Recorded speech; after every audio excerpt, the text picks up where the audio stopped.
Bruno update.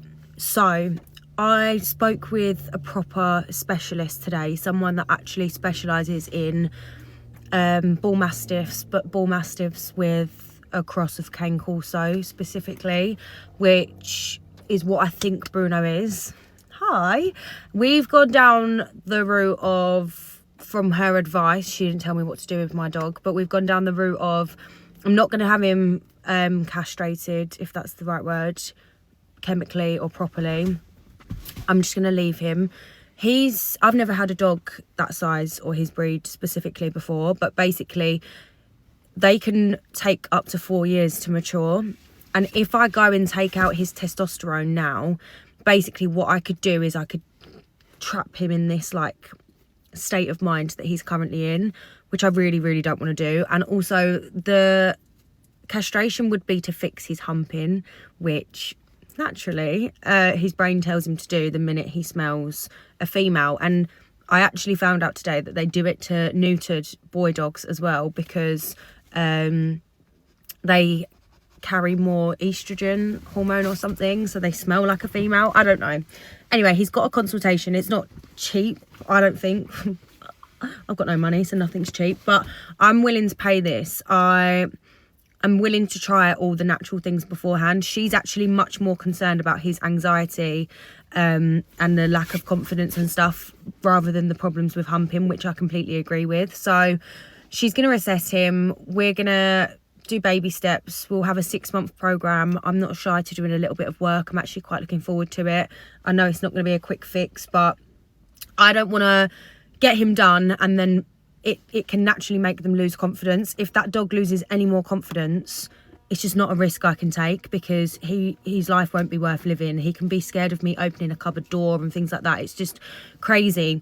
Not pointing any fingers, but she does think that he was crated at some point for long periods of time, because the phobia he has of the crate is like insane. He'll get in it if I get in it with him. But the way the dog, like, you can just see the fear on his body. His head's down. He's like slinking across the floor, towel in between legs. Like, you could throw a lump of steak in that cage and that dog is not getting in there. It's a genuine fear, phobia. You can tell from the look on his face. The crying and the attention seeking, no, that's not a fear or phobia. I know the separation anxiety can come from that, but there's things that we've already put in place what have changed him completely, in terms of the whining and crying and me not giving him all of that attention every time I'm on the phone or working. Like, he's not crying now and I'm filming a 3-minute long video, and we've just pulled up at the stables about to go on a walk when he'd been most excited. Like, I obviously know him best and I feel like he's just not a naughty dog. He's not. And everyone says, don't let him sleep on your bed. Like, that actually has nothing to do with it. He could have been born with this separation anxiety. He could have always been having or gonna get it at some point in his life. Some dogs just are. There was an example of a well-known trainer who had over 30 dogs, done the same thing with all of them. She was like, I can't think what she'd done. She trained them in something and would actually go to shows and stuff with them. And one of her dogs got separation anxiety, and she was like, I don't know what I've done. I've done the same thing with all these dogs. It literally can just happen. People say, oh God, you shouldn't take him everywhere. I haven't always, but he's always had this anxiety. His old owner, before I even took him, basically said, oh, if you throw down a pig's ear and that, he's so good, he won't even touch it till you get home. But now I look back, I'm like, fuck, that's separation anxiety. That thing you physically can't eat because he's panicking so much, that's always been there. So, I don't know, we're going to try it first, but he's not getting done, essentially.